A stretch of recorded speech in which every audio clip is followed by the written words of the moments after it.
Good. I'd like to welcome everybody. People are still joining, so we'll give them another minute or two, but I'd like to welcome everybody back. We had a great discussion this morning about the environmental aspects and healthy workplaces, which was a lot of fun. So lots of good data. And I am looking forward to this conversation as well. So I'll give it another 30 seconds and then we'll jump in. And we'd love to hear your ideas and feedback. So please, if you have questions as we're going through, put those in and we will try to answer those as best we can.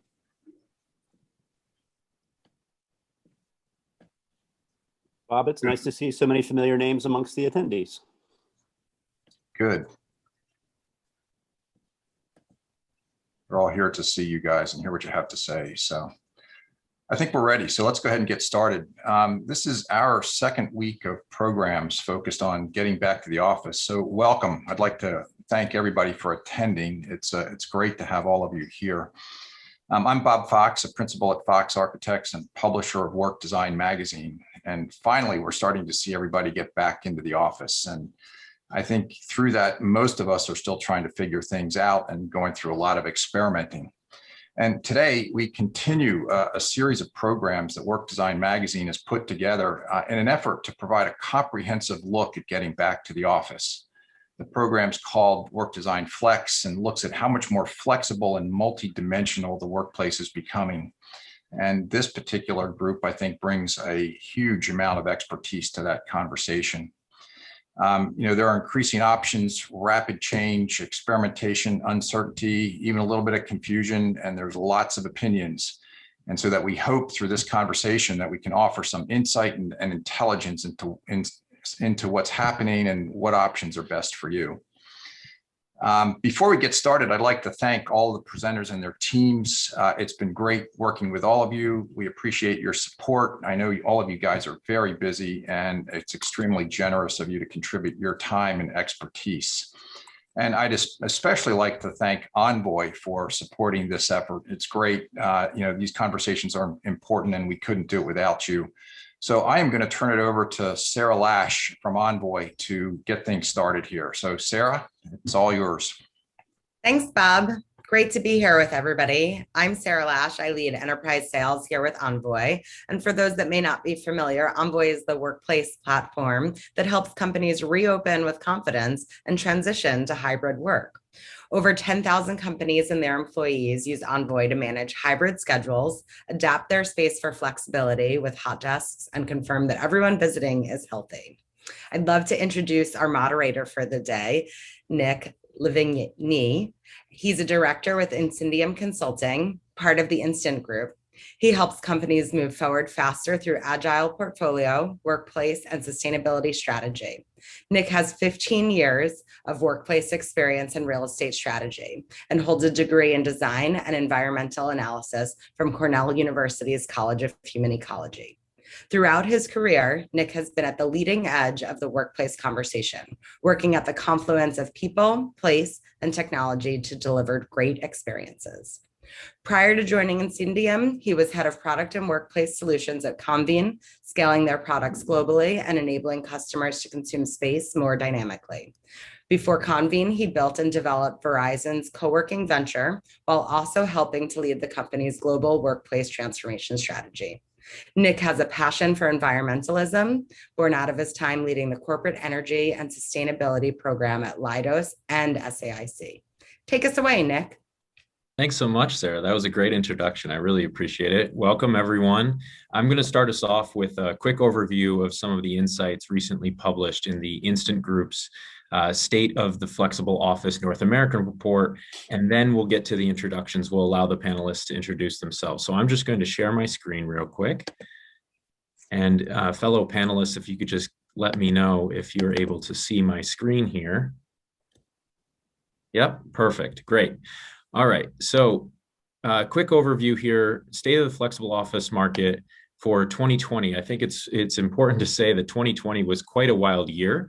Demand was down in the first half, as to be expected, but increased by 21% in the second half and started to reach pre-pandemic levels. So we've seen a recovery in the flexible office market, which is great. Supply contracted with large operators shedding poorly performing locations and some small operators closing their doors, unfortunately, was the case. Prices were also suppressed due to lack of demand and transaction size reduced as well. So just an overview of some of the market dynamics. What we also saw is a rise of the secondary cities. Desk rates and demand increased in cities like Denver and Austin, which saw an increase of employment opportunity, were relatively less expensive, and allowed for better work from home conditions. Whereas some of the primary cities like San Francisco, Chicago, and New York City have the demand and desk rates have dropped in those locations too. So we're starting to see kind of some trends here that are confirming, the data is starting to confirm some of the predictions around rise of the secondary cities, and lastly, rise of the suburban markets and impact to CBDs. What we've seen here is that demand has kind of flipped from central business districts to commuter towns, at least in the New York metro. Our data has shown that. Demand is down in the CBDs, but occupancy wasn't quite as hit as much as demand, because a lot of those CBD locations held on to the longest term and inflexible contracts, which held the occupancy rates in a more stable position. So what we're seeing here is that this is a flip from CBDs to more of these commuter towns or suburban locations. But what's interesting to note here is that the current supply is not able to meet the demand. So if only 5% of New York employees relocated to spoke offices in suburbs, the existing and planned supply could not accommodate that. So just some interesting insights for you all to consider as we jump into this conversation. So let me stop sharing my screen here real quick. Okay, we are stopped sharing, are we not? Great. All right, perfect. All right, so why don't we just jump into some introductions? I'd love for the panelists to introduce themselves. So Linda, why don't we start with you? Sure. Just a quick introduction. So I'm Linda Foggy. I'm with an international consultancy firm, Turner & Townsend. We're headquartered for our Americas business here in the USA, and I am the executive vice president, and I run all of our Eastern Seaboard operations. Thank you. Let's move on to Andrea then. Hi, everybody. For the last 20 years, I've run sales, marketing, and advisory services for more than 900 flex-based locations across 65 countries. Today, I'm the Chief Marketing and Development Officer for Office Evolution. So I have the distinct pleasure of working with this amazing team to grow our network. I also run real estate and construction, so I get to build out our product. And then full loop, I run brands. So it's my responsibility to build brand awareness and brand equity, and to drive leads and to make sure that those leads convert to wonderful members. So I'm thrilled to be here today. Thank you. Great. Thanks, Andrea. And finally, Mark. I'm Mark Gilbreth. Thanks, Nick. And hi, Andrea. I'm the founder and CEO of Liquid Space. We are a global on-demand office marketplace and workplace management platform. In short, we are a platform on which and through which 100,000 plus companies have initiated and found and transacted flexible office, whether it is supporting new work from anywhere or hybrid workplace programs for their employees who might be moving to or now living in secondary and tertiary markets, or whether it's corporate real estate professionals and transaction managers that are looking for hub locations and regional offices. We're now sort of at the center of the storm. And thrilled to have Andrea and Office Evolution as one of our partners amongst the thousands of other providers around the globe that are, Nick, to your comment, that are now straining to race to create the supply that we all know will be needed. So good to be with you today. Great. Thanks, Mark. So just to quickly set the stage here for the discussion, we'll jump into some of the questions for the panelists. Over the last year, workplace has been at the top of business leaders' minds because the pandemic has revealed new working patterns that fundamentally question the role of the office. The great remote experiment has both succeeded and failed, right? Businesses have realized that their employees are productive working away from the office, but workers have missed out on social connections, development opportunities, and team collaborations. People have also totally readjusted their relationship with work and where and how they're choosing to live. So all of these dynamics are kind of building into this really interesting conversation happening right now. There's been plenty of press around the topic. Some well-known leaders have been making strong statements, either mandating back to the office full-time or in support of flexibility. So if you look beyond the headlines, there is a lot of uncertainty around the workplace debate. And so today, what we're hoping we can do is, one, help you see that these trends have been kind of below the surface for many years and have just come to light in many ways. And two, help you gain some practical wisdom from a group of leaders who've been shaping this industry for many years. So we're going to go a level deeper. We're going to try to understand what's underneath the debate and uncover the practical implications, the opportunities and risks associated with this new hybrid working future. So let's get into the questions. So first question here is to Mark. So we've seen this emerging landscape of options, which you have a really unique view on, given the company that you operate, where people may choose to work. So can you please describe what you're seeing develop in the market right now? Yeah, there's some big, powerful levers that are being pulled on by some familiar constituents and some new ones. Let's talk about the customer, like the end user, the occupier, the user of space. There are sort of new perspectives that are formed with two important communities: the employees, right? So it is now evident in the headlines, as well as with the many enterprises that we are working with, that the employees do have new voice, right? And they are exercising that voice. I mean, let's look back just 2 weeks to the uprising, if you will, at Apple, when a coalition of employees banded together to voice their concerns about some of the policy announcements that were coming from leadership. So employees are exercising a measure of voice and letting themselves be heard. And then secondly, leadership is absolutely forming new strategies as it relates to workplace. And the great challenge that we are encountering, that they are facing and voicing, is just the uncertainty of the moment. For most, there is an understanding, a recognition, a belief that the patterns pre-COVID are not going to return as they were. Whether it is the amount of days in the office, or whether it's down and in the appropriate space programming within the office, there's an acceptance and a belief that it's not going to look the way it did. But there's also a near paralysis in this moment because they're fearful of making a mistake, right? So they most understand and accept that their existing portfolios may not match the design programming that will be needed, may not have the appropriate scale, it's probably not in the appropriate locations, but it's a terrifying time to make a choice, whether that's to restack a building or to open up new space in a new market. And so there's a real tension. And there's also, I think, a growing awareness that the data to inform making the right decisions about policy and about portfolio lies ahead of us, not in the rearview mirror, right? And so yet we're being challenged by the C-suite at most companies to start to make some decisions. Like, what will our policy be with regards to hybrid work or work from anywhere? How much of our portfolio can we trim? We'd like to start making those savings. So it's a very charged time, high tension time. I'll pause there. Great. Any other comments from Linda or Andrea? Yeah, I think I like what Mark was saying. It's one of the things that I've noticed is we have to think about it generationally as well. So some of the younger generation that's coming into the workforce, sometimes I joke and we call the Generation Z the activist workforce, which is what people know them as. And sometimes they have very strong opinions, very high opinions of themselves, and that it's not meant to be in a bad way. I have 2 Gen Zers at home. They're fantastic. But I just mean it causes us as companies and leaders to have to think differently, to think about what the voice of the employee is saying, what they're hearing, what they feel they need, and then to find a way to respond to it thoughtfully.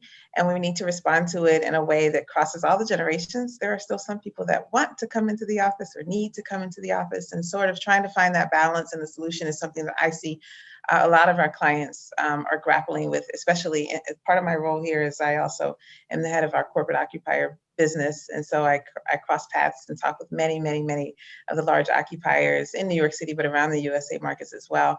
And even as a company, we're struggling with it as well, just to figure out how we serve all those individual needs and people get what they need from us as an employer. Mm-hmm.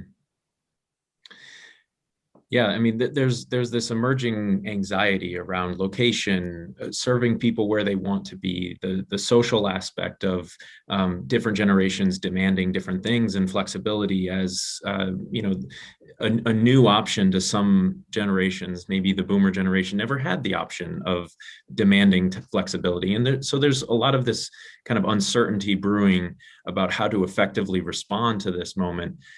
So a question here for Andrea here is that, flexibility and hybrid options have been percolating for some time. So maybe you can talk a little bit about how we can learn from history to help guide us through this moment. Yeah, absolutely. Thanks. Truthfully, the traditional logic of real estate has been crumbling for a while, for decades now, right? There is no other function of the business that is as out of sync with the business and the needs of the business, forgive me, as the facilities function. And it's inherent in the fact that they, traditionally were relinquished to signing long-term 10, 20-year leases. But the idea that there's choice out there and turbulent times is very exciting for our category. And our category grows during turbulent times because people look at that function with new lenses, and they say, maybe I don't need to put all of my leases into long-term fixed leases. An enterprise starts to think, well, maybe, this is my second largest fixed line item behind people. Maybe there's a way to instill agility into my property portfolio. Maybe there's a way to save, to drive down that total cost of occupancy. Oh, and indeed, maybe there's a way to better serve my employees, to Linda and to Mark's point. The other thing that happens during these times is that, we had this great experiment, as has been called, of people working from home. But all the research that we've done is that nobody wants to have to work from home. We've all experienced it, right? You want choice, you want flexibility. There's been this idea of third space, et cetera, but nobody wants to have to work from home. And so now more and more companies we're hearing are indeed allowing people to make that choice. Most are wanting to work close to home. But with the advent of, when we rebirthed this category in 1999, the idea was to make the idea of securing an office as transactional as a hotel, as easy as a hotel, as to put it in the hands of the people. And at that time, less than 2% of white collar knowledge workers could make a workspace decision. But with the advent of technologies like Mark has with Liquid Space, right, and other white label technologies, that has driven and propelled that vision to put the choice in the hand of the individuals so that they can make the decision of where, when, and how to work. And in fact, we are working better, we are working more productively, and this category will once again grow as it has over the last 20 years. It'll once again grow to better align not only needs of Gen X, Gen Y, Gen Z, but introverts, extroverts, to the way that work needs to be done. There's no one prescription. But now we are able to have choice to better align our workspace with our business needs. It makes business sense, and it makes human sense, quite frankly. Mm-hmm. Yeah, absolutely. The further consumerization of space, we've seen it in other sectors. Retail has been hit by this for many years, and now it's coming to office. So Andrea, just to follow up on that, this time is a little bit different than last. It's a very different social condition here. So what are you doing at Office Evolution to augment your product, your strategy, maybe your geographical focus to meet this moment?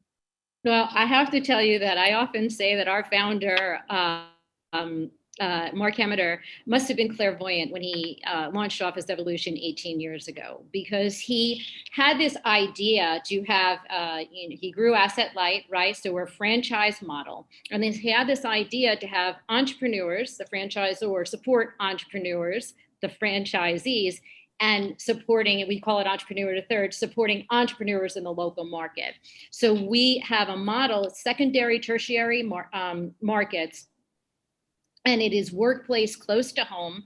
Our floor plans are much different than the average, than a typical co-working space. It's 10,000 square feet or less. We have a very high density of private offices, which enables social distancing by definition.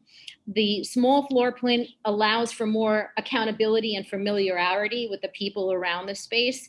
And we're typically on the first and second floor, so there's no elevator.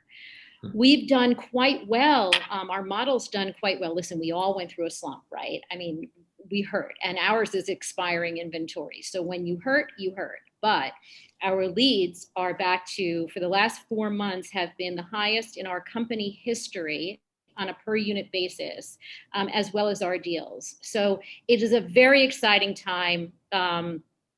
And I'm not just a huge plug for Liquid Space, who's a huge feeder of opportunity for us, both on the meeting room space and the day office space, and we really appreciate it. I actually get those leads, those deals coming into my inbox. So, yeah. So it's an exciting time for our business. Yeah. Well, maybe to that point, Mark, is there any particular, are there particular insights that you can pull from the data that you're getting at Liquid Space around direction of where people are going, size of requirements? Have you seen things move in different directions that you might not have expected before? Yes, and I'll even go larger picture if I may. Yeah. And follow up on your kind of question to Andrea, which was what's different. And I think we can't overstate how different the situation is now in terms of the intentions and the behavior of the largest users of office space, mid-size and larger enterprises. Pre-COVID, their use of flexible office or office space or co-working, the like, tended to be the exception, not the norm. It was the odd regional executive that needed an office space. It was the swing space requirement while they awaited their traditional build-out office to come aboard. Today, on the other side of COVID, 18 months later, today, for an extraordinary and growing list of companies, including the largest occupiers on the planet, the GSA, Spotify, Facebook, Farmers Insurance, these firms have declared, they've pronounced that flexibility and choice for their employees is going to be an enduring kind of secular privilege. It's not fringe anymore. It's not unsanctioned. It's now sanctioned. It's encouraged, it's defined, it's code, it's law. And that they're going to be rationalizing their existing portfolios, like looking for efficiencies and gains. And then lastly, they are looking to do this in a coordinated and proactive way. So instead of sort of playing whack-a-mole and maybe considering flexible office or co-working when a problem requirement emerged, it's now becoming arguably, from our vantage point, kind of the white hot center of office activity right now. It's not to say that leasing is dead. It's not. It's not to say the office is dead. It's not, of course not. But the center point of reentry for some of these companies whose names I've mentioned is first solving for how do we give Andrea, our employee, a near home option? How do we give Nick a near colleague option? How do we create hubs that can be more efficiently shared? That's where the heat is right now. And it's in those and then to drill down on the data signals. Yeah, like Andrea, we are at we've exceeded pre-COVID activity levels. And you go to Google and search office space, you'll see we're at the top of the stack. There's a flood of online initiated search for office space. And yes, Nick, it's trending to a list of cities that you wouldn't have imagined 18 months ago. It's trending to secondary and tertiary markets. So I think, Nick, and I'll add, it was an interesting question that you started out with around what's different this time around. And I think it is interesting to consider that and how it affects space and the decisions that real estate executives are needing to make. I think sometimes people compare this experiment to, September 11th in New York or to, the Spanish flu or other things that have happened. And I think what's different this time that a lot of companies are faced with, and people as well, is that we've not only come past a health pandemic there also was this social pandemic, this racial pandemic, a social reckoning that occurred in our world and especially in our country. And that actually translates itself into the workplace and the workspace and how we think about space and choice and flexibility and making sure we care for people. And so one of the things I think that's different is that a lot of our employees have struggled with mental health issues in the pandemic, the social isolation. It was very real for people. And so that plays into whether or not people are coming back to the office and why there may be a need still for people to come into the office and collaborate and work together. And I think that sort of trickles down into our space design. And so we're seeing clients think and talk a lot about things like inclusive design. And inclusive design, what does that mean, you might say? And it's really thinking about designing spaces that work for all different kinds of people and spaces that allow a high availability of choice and flexibility within the space itself. So choice is not just about whether you're in the office or at home. Choice could be about things as simple as, for example, we always think that natural light is a really nice element. People are drawn to office spaces that have a lot of natural light, and it's beautiful, it's true. But if you are a person that's autistic or on the spectrum, this natural light may be very damning to your ability to work during the day. And so we need to design spaces that are inclusive and flexible and allow for choice for people. And so we're seeing that come up as a big theme as well. And then finally, I'll just add, safety is an issue for people. It's always been an issue for people, but a lot of safety is taken care of by things like building codes. And in this case, people want to know about things like, what is the air quality? What's the air exchange rate? People who are not engineers are asking us about this. What's the indoor air quality rating in a space? And so when tenants are on the market looking at spaces and making decisions with landlords about which buildings to go through, these types of things are playing heavily into the lease negotiations and into the decisions about where to go and to be with your office. And so these are some of the things that we're seeing that's different than what we may have seen before.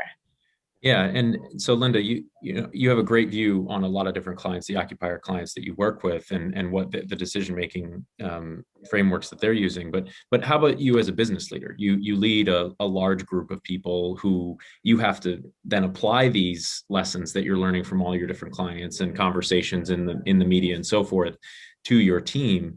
What are you doing differently now to enable more choice, more flexibility, and empower your people to make those decisions on their own? So in our firm, sure, what we're doing is we are still allowing choice and flexibility. I think as business leaders, it's important to try to listen to and hear your people. And so we have done things like, instead of doing our employee engagement surveys once a year, we're now doing them every 3 months, quarterly, so that we can really hear what's happening and what people are feeling. We're adding different types of questions to those. We added a question, for example, that you might find very odd in an engagement survey. And we said, do you feel that you could talk to your manager about anything? And this was more directed at things like women in the workplace and the childcare issues that they were facing. And if they felt comfortable that they had a sounding board for those issues. And so those are some of the things that we're doing internally. As a business leader, you have to balance it, though. We also serve a client and a customer. And so we need to make sure we're watching and listening for what they're doing, what their expectations are, and then figuring out how we're driving that through with our employees. And so we are making sure to listen, allow a higher degree of flexibility, trying the best that we can to keep people engaged socially and work in every way that we can. And then there are times when you just can't, and there's a job that we have to do, and we have to be somewhere to do that job. We run big construction projects and skyscrapers in New York City, and sometimes you just got to be there. And so we're just trying to find a balance for all that for our people, while allowing them as much support and compassion as we possibly can. Yeah, no, that's really interesting. I love your point about we're coming out of a health pandemic, but also a social pandemic, especially here in the US. It's been particularly poignant in the conversation and how people are approaching their lives, frankly. And so, I'd love for you to kind of expand on that and think about, what are your thoughts on culture building in this new model? There's a distributed workforce. There's, connectivity challenges that come along with it. How do you bring people together, have that inclusive environment, and build culture in this kind of new hybrid working? Yeah, so I'm going to go real specific here, because I know when we were prepping, you talked about actionable things that people could do and think about. And so one of the things that we've done, for example, is we launched a massive mentorship program recently. And we've always had a mentorship program, but like most companies, it was sort of held for the very top talent that's matched with some board member and is maybe 50 people a year. But what we did is did away with all of that. And we launched a program where anyone in the company could be a mentor and anyone in the company could have a mentor at any level. And this has allowed for a high degree of social connectivity. There's also a business case for this, because if you're growing your business and you're planning to double the size of your business in a few years, which is a remit that I have, it's like you need to build talent at a quicker rate than 25 or 50 people a year. And you need to allow all of your people to feel engaged. And so I've been a mentor and a mentee, and I get as much from both sides of that as we can. And so then to supplement that, we do things like we run our, what we call plain speak, but it's sort of our version of brave conversations. And we're trying to educate our people culturally, how to be connected. But really, we're just trying to create understanding. And so we ran a session last month focused on mentorship, encouraging people to mentor someone who is quite different than yourself. So thinking about how you get connected with somebody who's nothing like you, that you would never have thought of, asking to be your mentor or mentoring. And this is really how you start to build culture within the company. And this is a good way to do it even while we're still remote, because being remote has in some ways hurt culture. And so those are some of the really practical things that we're trying to do to get our people kind of connected and keep our culture going. In some ways, I do feel that we're going to eventually have to try and get people back together in an office, collaborating together as a team, because even though there's this formal mentorship that happens, once or twice a month on a phone and a scheduled call, there's still a huge aspect I feel that's missing when a junior employee is sitting next to a senior employee and they kind of overhear how they're handling themselves after the formal call is over, how they're interacting with a client or a contractor. And I just think that element is missing when you're each away somewhere. So I do think that there is still some relevance and importance in building culture and getting people back together. But I also think it's important to do what you can while we're still remote. Yeah, I love that. I think what you're highlighting here is that this really comes back to people. And, I've always kind of approached my work as a workplace strategist as always seeing design through the lens of people and enabling human environment relations and interactions in that way. But, it seems like the people decisions that are being made potentially by HR are then having to flow through to space decisions that are executed by a different department within an organization. And intuitively, you would expect that leaders of HR and leaders of corporate real estate teams are connected at the hip, making those decisions together. But I feel like we've as a team, we've talked about this before, that there might be some disconnects there. So Andrea or Mark, do you want to talk a little bit about what you've seen from your conversations in that regard? Mark? Sure. I think we're absolutely seeing and hearing that this question of culture and how do we maintain it and build it and strengthen it across what might be a hybrid or distributed workplace is this sort of central challenge. Like at the extreme, you've got some people arguing, and I think they're becoming the minority, oh, you can't build culture anywhere other than the office. Of course, we have to all be back in the office.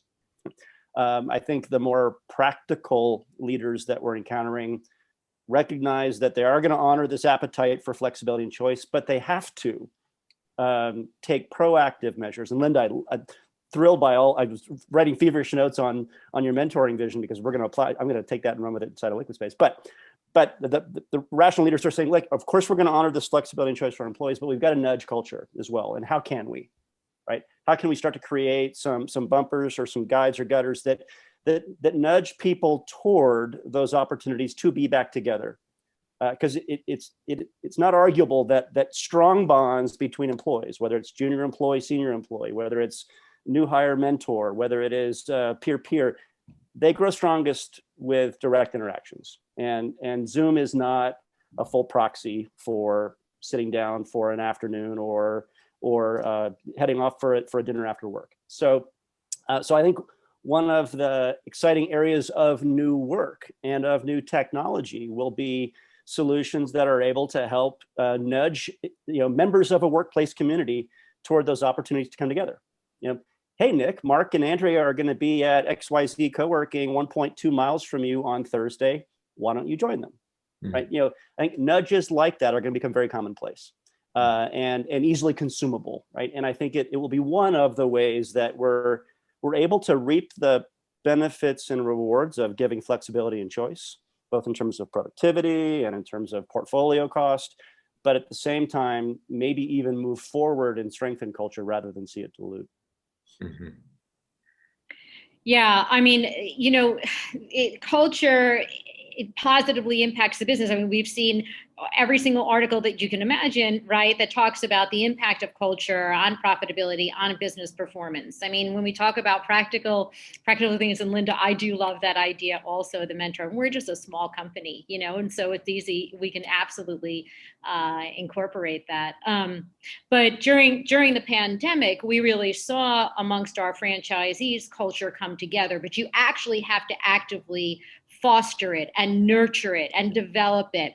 And, we mailed out, it sounds silly, but we initiated and launched our Dreamers, Risk Takers, and Doers inspired movement during COVID. We relaunched our brand book to root our franchisees and their member in our core values. We relaunched our core values video, and we wrapped our arms virtually around our franchisees and their member in order to bring us all together.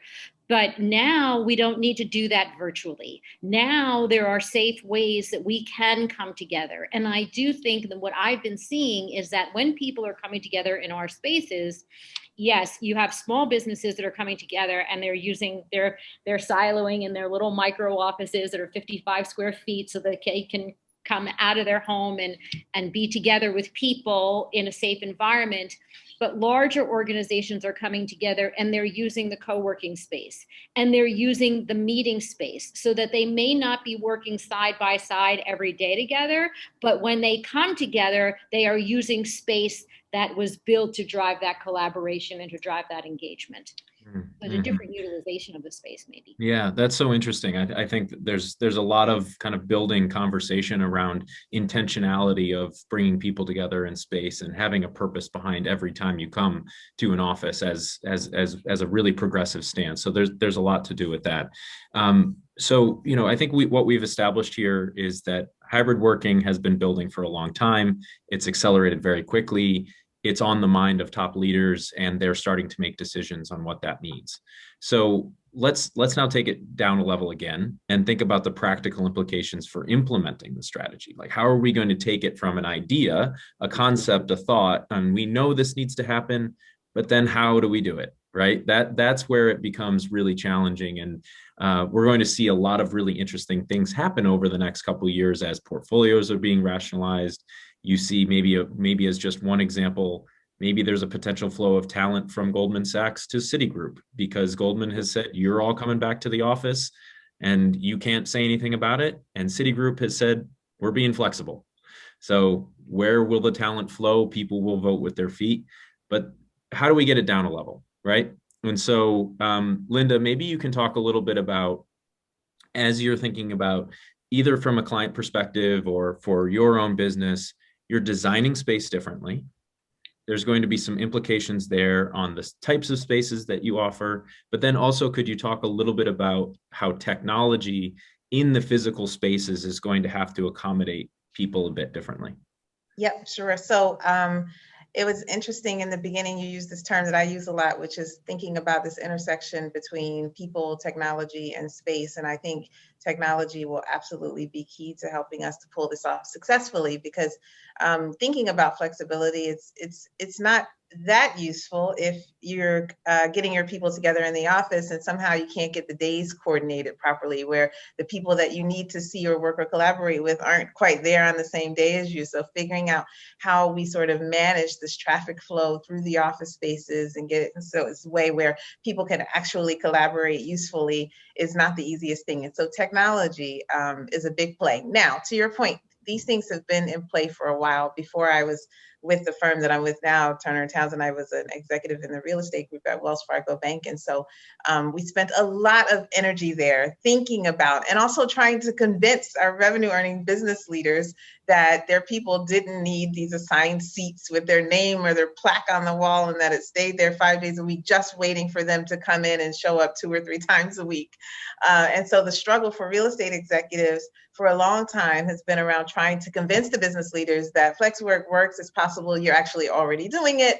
But this pandemic has actually accelerated that. And if anything, the real estate departments inside of companies actually have an advantage at this point, because it's been proven that even a trading floor can happen remotely, which would have never been heard of before. And so I think it creates this opportunity, this space, this energy, where yet now you have these support services in big companies like real estate and HR. And then you have your revenue generating businesses like folks in Wells Fargo, Citigroup that are out there bringing in the revenue, and they're sort of now almost on the same page. And so it creates this opportunity for these portfolio optimizations. But I think from a real estate perspective, the key is the space has to work for the people. So space has to do its job. It has to serve a purpose. It has to draw and attract the people in. And so I think technology is going to be so key to that. One of the practical examples of what we're seeing people ask about, especially in my own building here, 475 Park Avenue, we're actually in a sublease to another company.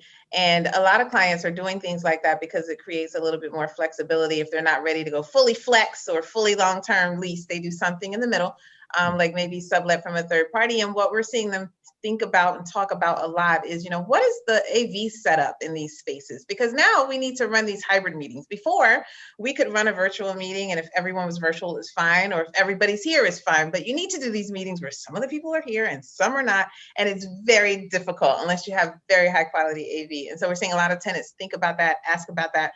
People are looking at desk booking systems. People are thinking a lot about touchless technology in spaces. When you walk into a conference room, can you use your cell phone to get the whole system up and running so you can start your meeting and not touch a thing? People are thinking about that in terms of sit, stand, or adjustable height desks. Can you control it from a cell phone and not have to touch it, because these things go to health and safety?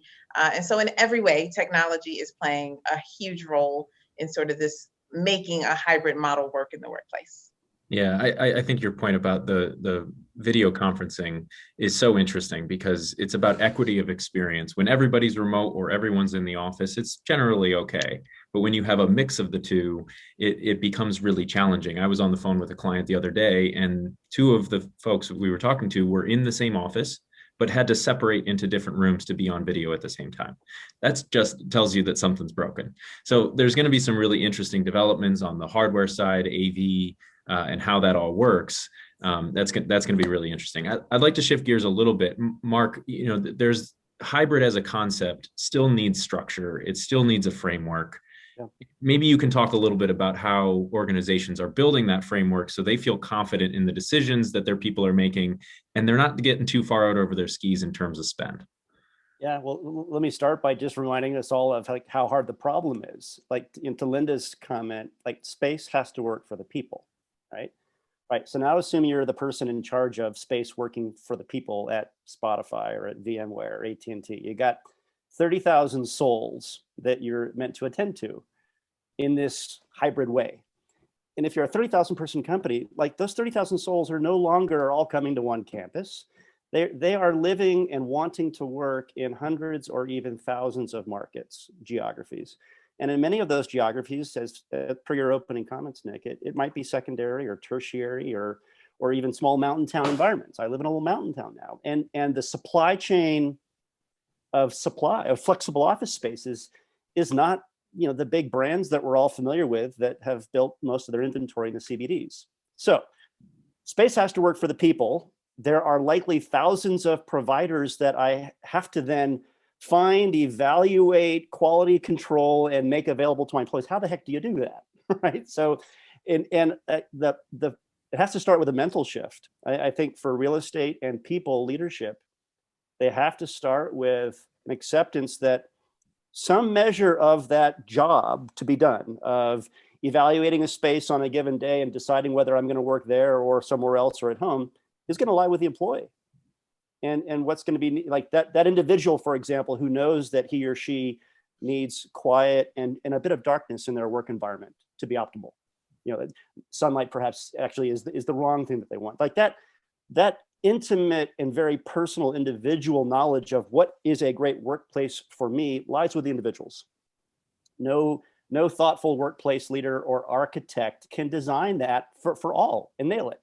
So how do you give choice? How do you put structure to this and give choice to it at scale? And I'm of course biased because I've spent 10 years technology crusade to build tools that do that type of thing. But we humbly believe that platforms that are able to aggregate all of that choice and provide appropriate controls, sort of curbs and gutters to management, to be able to shape with a duty of care mindset, be able to shape and control spend and quality levels, but then give choice to consumerize the decision on a daily basis down to the employee or what's needed. Like we think that will have to be a part of the infrastructure of hybrid office for any company that wants to do this at scale.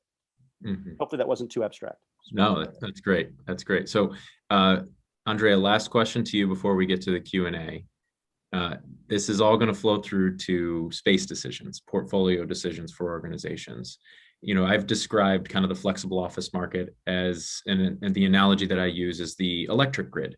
There's base load, and that is probably your fixed assets, potentially long-term leases that you know you're going to need into perpetuity for larger companies.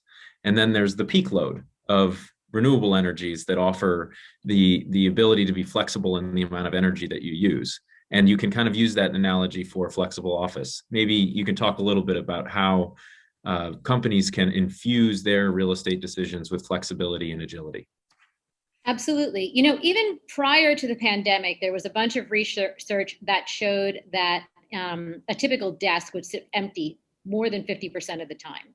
Why? Because people were traveling, they were in meetings, and yet, you know, enterprise was paying on a total cost of occupancy standpoint. I don't know, when I started out, because offices were so much bigger, you know, it was like $17,000 a person from a total cost of occupancy standpoint annualized. Now it's less because offices are getting significantly smaller and for all sorts of other reasons. So this model has always begged for flexibility. It has always begged for an option to better utilize or better monetize that space. Now, some people, you know, some of the larger consulting firms, you know, when I was at EY, you know, there was hot desking and reservation systems a long time ago, but not really actively utilized. What you got to start off with was how are your teams using your space? Where do you need to be? We would say that for 5,000 square feet or less, you would use flex space all the time for your project offices, for your sales offices, for your overflow space, for your swing space. You know, there's an inherent risk in sublet. And so my quills went up, Linda. She's in a sublet because, you know, you're once removed from the landlord. You know, if you have a problem, who do you go to? The fact that it's a sublet, the door could be closed tomorrow if the person that you're letting from, you know, defaults on the lease. So there's all sorts of stuff, that inherent risks with sublet, although they do serve a purpose. But we like to see that in flex space, on demand flex space. And what I will say too, just to close this out, is that, you know, everybody's of this assumption that flex space is, oh, it's on a month-to-month basis, or it's just annual. Our people stay 3 years, you know. It's not, it's so, but it's still more controllable. It still enables you to expand and contract based on the needs of your business, and to mirror and align your workspace with your business needs and with how and where people want to work. It provides an environment to enhance work on so many different levels. So. Yeah, that's great. That's great. So we just have a couple questions in the chat. If you have more, please feel free to type them in and we'll try to get to them. If not, we have an extended period of Q&A where we can answer questions beyond our time here. So first question here is directed to Mark. So do most of the larger enterprise users require a certain quality of the flex space? You know, we know the big brands who offer a known quality or enterprise standard, and you know, wondering if what are the main requirements that companies are asking for from their serviced office or flexible office providers, and how do we see that evolving over time? Yeah, on the quality topic, the reflex for a workplace leader or a portfolio owner is to totally control everything. Yeah, certainly for their own internal portfolio and workplace, they do. As they're now looking at broader options of on-demand space options, the hierarchy of needs, health and safety, criteria number one, right? And for obvious reasons, and reasons that are somewhat new of the last 18 months. But although I think that concern that for the last 18 months, it's been around COVID, will carry forward in a good way with more attention to things like air quality, as Linda touched on, and other dimensions. So health and safety is number one. I want to make sure that any space that I sanction and make available to my employees has a bare minimum standard. Information security, perhaps not surprisingly, is a second principal one that mid-sized and large enterprises are early to talk about. And then lastly, it's a bit more mundane, but it's transactional and sort of supply chain efficiency, right? How do we procure it? Legal structures, contracts, purchasing, they want that to be normalized as well. Those are where it starts. And then one of the things I'll share with the audience, one of the things that we then end up coaching on, which is, hey, don't go much beyond that. Try to avoid the inclination to make a decision about the brand or quality of chair that's needed. Try to avoid the inclination to judge whether a dark space or a light space is best. Leave that level of decisioning to your employees. And in fact, set yourself up to reap some of the new learnings that you'll get. Like give a wide aperture of choice to your employees within a set of venues that you know are safe and secure. But now's the opportunity to learn the new patterns, to learn the new behaviors when you actually honor your employees with choice. So. Yeah, no, that's good. And it's actually a good segue to one of our next questions here. It says, for ages, space should be aligned with companies' values. So how can a flexible space be designed for several organizations sharing the same amenities? And I'll just add to this question by saying, another point to think about is maybe the disconnect between a flexible office and a fully controlled, branded, managed office. There might be some cultural disconnections there too. So Andrea, I'd love to hear your perspective on kind of like designing a space for many that works for all. And then Linda, I'd love to hear about maybe the cultural disconnects between the flexible office and a managed office that's more on brand. Yeah, Juan, I think this is very important. And one size does not fit all, and flex isn't for everybody, right? And if you have one regional office with 20, however many people, and you want to have that, and you desire to control the entire environment, then that makes a lot of sense. Ours, right, in this world, this is a mass customized network of spaces, right? We have to provide if you look at Marky's in Brio right now, in Bureau rather, in South Miami, that's a very unique space with some terrific architecture there. But most of the spaces provide a vanilla foundation, if you will. This mass customized network of spaces. The common areas have, of course, a vibe for the overall space, but you should make your culture happens. Your branding happens, the environment that you create happens within your space, within that subsection. Mm-hmm. And it's done wonderfully when people take an active role in creating environments in their space, everything from painting the walls to bringing in furniture to branding the interior office. You can do that within the confines of your space. Mm-hmm. Very good. Linda, what are your thoughts on maybe a flex office versus an owned office? I think we're sort of in we're in an enterprise solution flex office space. As a company used to be called Notel. And so they designed sort of like, to Andrea's point, in a vanilla box. But then, you see even behind me, that's our logo and the T. So there are certain things that you can do to add your branding and your flavor in, and it can still work. So from a layout and a space perspective, spaces are designed around the culture of a company, but culture is built around people, and people are still human beings. And in a lot of ways, they still need the same things, even across generations, even across companies. This is why people can move, talent can move from company to company and still find satisfaction. And so from a hardcore layout, floor plan perspective, what types of amenities are provided and needed, it's for humans. And then you can kind of add in your colors, your flavors, your branding, so that people feel like they're in your space. And you can do that relatively inexpensively, and it's sort of easy to do and not a difficult thing, as long as the space is highly functional. So I think it still works. It just depends on what the company needs are. From my view, when I was with a large enterprise like a Wells Fargo, the top reason that it was difficult for us to go into things like WeWork Enterprise Services, even though we did it, the biggest barrier was information security, which Mark touched upon. And so for highly regulated companies, companies in financial services, insurance companies, even for technology companies, especially, if you can't control your data center, your server rooms, if you don't have full and complete access and isolation, it's very difficult sometimes to make those shared spaces work for those companies. And that's when you see them more leaning towards taking the risk and investment to have owned space, because even though it may cost them more in the long run, the loss of that information is actually what's going to be the driver if they don't work that out. So that would be, it could work for either company, would be my view. Yeah. Nick, can I jump in too? Sure. Yeah. Yeah. Look, I'm a huge fan of design. I think design matters. Like, yeah, it absolutely does.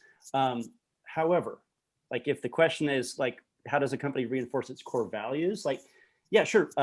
Great design and a logo on the wall and the right color palette that's familiar. Yeah, those are all good things. But when 5 in 10 employees in a recent PwC industry survey said that they would likely quit if they weren't offered some measure of flexibility and choice around where they work, to work remotely, that's 5 in 10 saying, we don't care what office you designed. That doesn't matter to us. That's not of value to us, right?